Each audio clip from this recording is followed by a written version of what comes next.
নমস্কার বন্ধুরা, পৌরাণিক চ্যানেলে সকলকে জানায় অনেক অনেক স্বাগত।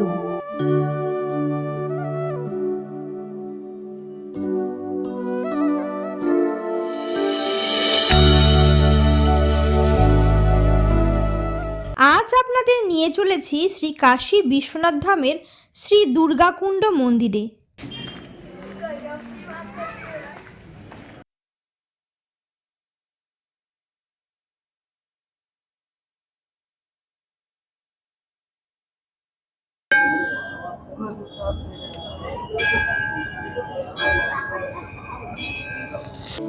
বিশ্বাস করা হয় ত্রিলোকের স্বামী শ্রী মহাদেবের ত্রিশূলের উপর অবস্থিত এই কাশীধাম। এখানে মা ভগবতী অদৃশ্যভাবে দুর্গাকুণ্ড মন্দিরে অবস্থান করেন।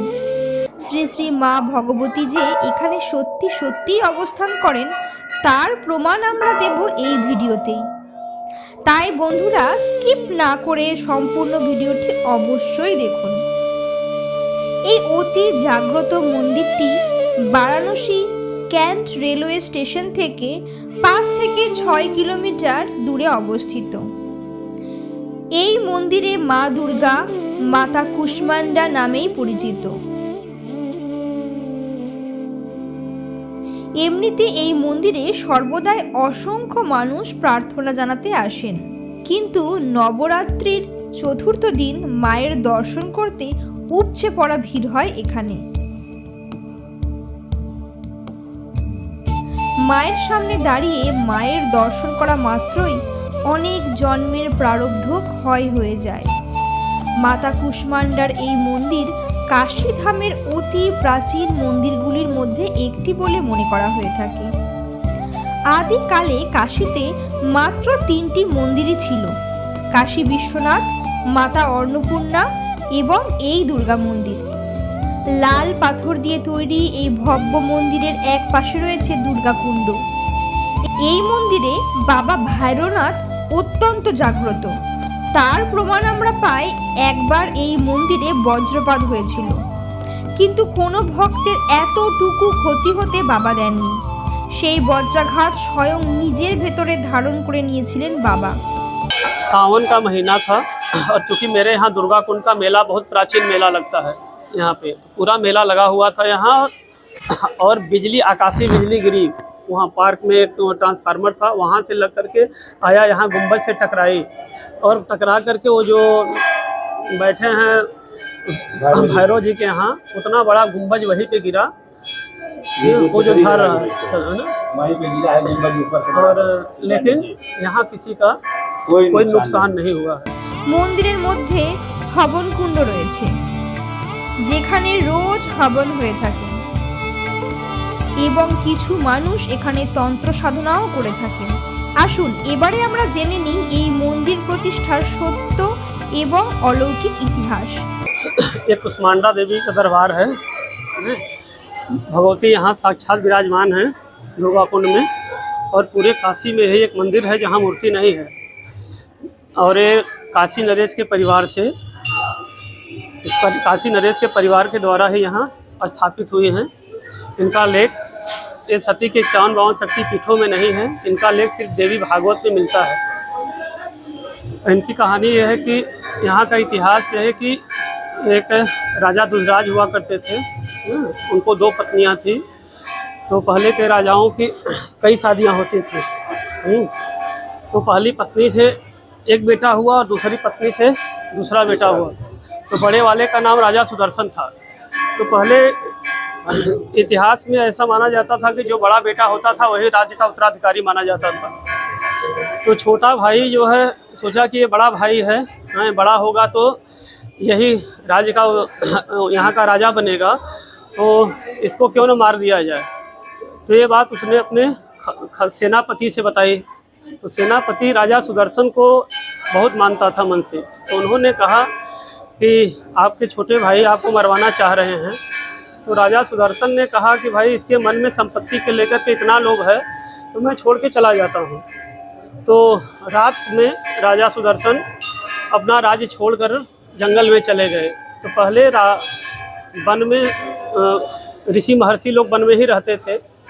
तो राजा सुदर्शन चले गए वहाँ मेधा ऋषि के आश्रम में और वहाँ बहुत काल तक रहे। वही ध्यान संध्या वंदन गुरु के शरण में सानिध्य में करना प्रारंभ किए।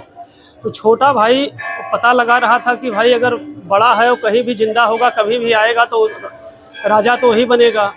तो पता लगाते लगाते उसको पता चला कि ये मेधा ऋषि के आश्रम में है। तो उसको मारने के लिए सेना लेकर के वो मेधा ऋषि के आश्रम में जाने लगा। तो ऋषि ने बताया कि उस सेना में एक हिजड़ा क्लीम जिसको बोलते हैं था। तो गुरु जी ने कहा कि एक क्लीम आ रहा है। तो राजा सुदर्शन को लगा कि गुरु जी का आदेश है कि क्लीम का जप करो।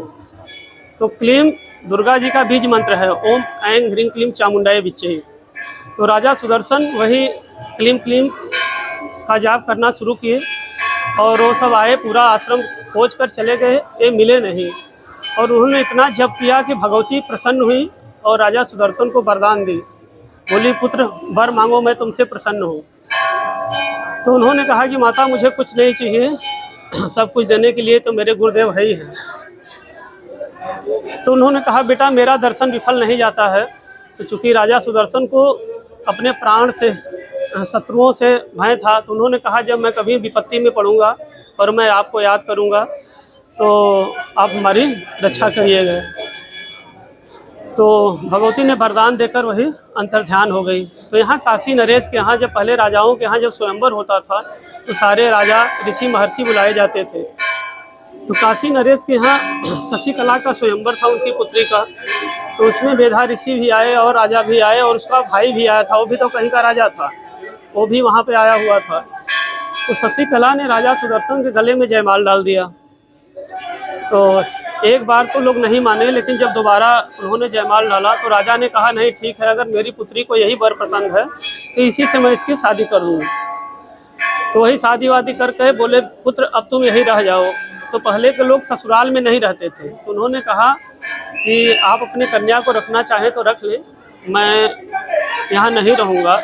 तो उन्होंने बहुत से धन संपत्ति देकर अपनी कन्या को सैनिकों सहित विदा कर दिया। तो छोटा भाई भी वहीं पे था, तो बोला कि अब यही अवसर है कि इसको मार भी दिया जाए और मार करके इसकी पत्नी को छोड़ लिया जाए।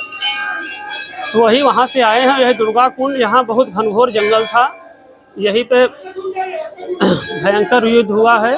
और जब राजा सुदर्शन पराजित होने लगे तो उन्होंने भगवती को आवाहित किया। तो भगवती प्रकट हुई हैं और सारे शत्रुओं का संहार की है। उसके बाद बोली बेटा आप क्या चाहते हो? तो उन्होंने कहा कि माँ अब आप यही स्थापित हो जाइए जिससे भविष्य में आने वाले लोग दर्शन करके दर्शन का लाभ उठाएं। ये यहाँ का इतिहास है। তাহলে বন্ধুরা আজকের ভিডিও আপনাদের কেমন লাগলো তা অবশ্যই কমেন্ট করে জানাবেন আমাদের।